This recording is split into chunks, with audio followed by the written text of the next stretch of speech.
My name is Swidan.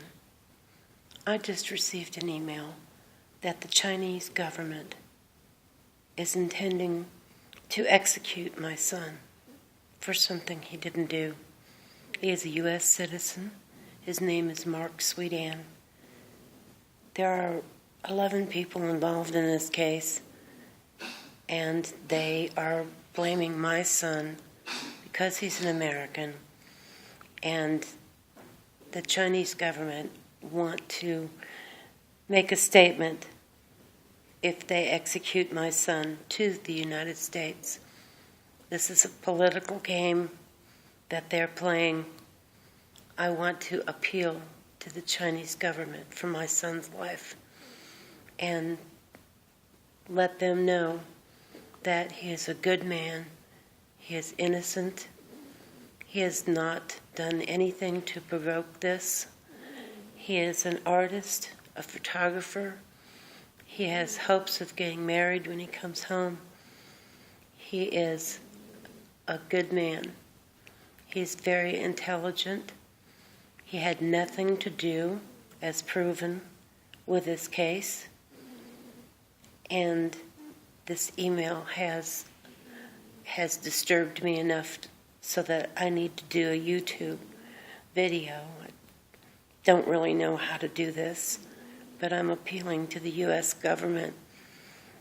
I'm appealing to the State Department, to the U.S. government, to the people of China, to the PR, People's Republic of China, the judges, the prosecutors, to let Swidan come home, deport him as punishment and let him come home.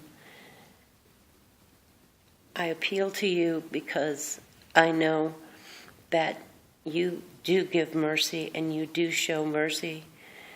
You did that for Jackie Chan's son, and you let him go after a couple of months. My son's been there since 2012. He has endured pain, suffering,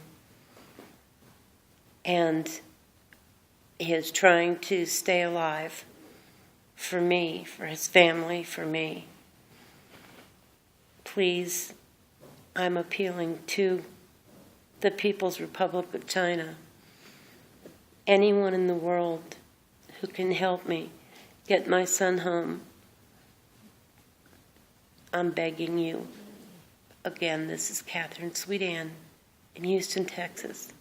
And my son is Swidan, and he is in the Xiaoming Detention Center in Xiaoming, China, since 2012. I appeal to you to let him come home. I'm appealing to the United States government to save my son, to make a trade, whatever it takes, to get him home. Please, I'm begging you. This is Catherine. Thank you.